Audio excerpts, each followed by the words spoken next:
တကယ်လို့နုပြိုကျင်တဲ့ဆိုလို့ရှိရင်အိုစားတယ်လို့တိတာစီတဲ့နေရာ၃နေရာရှိတယ်ပေါ့နော်အဲ့တော့တို့ကနုပြိုကျင်တယ်ဆိုလို့ရှိရင်အဲ့နေရာလေးတွေကိုလည်းတို့က view site ဖို့လိုတယ်အဲ့ဒါက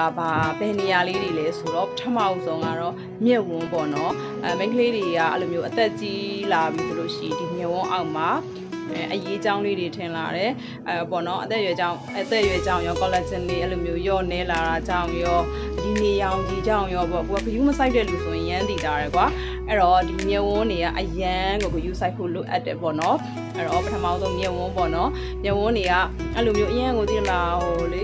ခြိုင်နေတာမြက်ကွင်းတွေညိုးနေတာသူကြည့်ရတာအရန်ကြည့်ရဆိုတယ်ပေါ့နော်ဦးစားမှန်းတည်တာတယ်ပေါ့နော်အဲ့ဒါပထမဆုံးတနေရာနောက်တနေရာကျတော့ဘယ်နေရာလဲဆိုတော့လေပင်ပေါ့နော်လေပင်ဆိုလို့ရှိရင်လည်း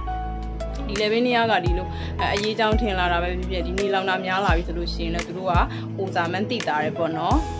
နောက်တနေရာကကြတော့လက်ချောင်းလေးတွေပါဒီလက်ချောင်းလေးတွေလက်ခုံလေးတွေပေါ့နော်အဲ့နေရာလေးတွေကကြတော့လေဒီလက်ချောင်းလေးတွေကအဲ့နေရာလေးတွေကလည်းကိုကလေအစိုးရကလေးတွေတေချာဖြစ်မပေးဘူးဆိုလို့ရှိရင်တကယ်ကိုဟိုစားတယ်လို့တိတာတဲ့နေရာတွေပါအဲ့ဒါကြောင့်ကိုကနုပြိုကျင်နေဆိုလို့ရှိရင်ဒါလေးတွေကိုလည်းတိထားဖို့လိုတယ်ပေါ့နော်အဲ့ဒါမှကိုက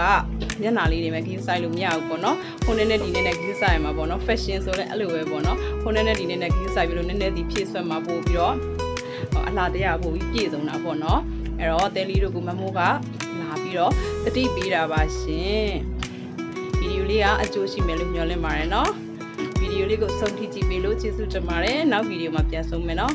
အားလုံးပဲတတာ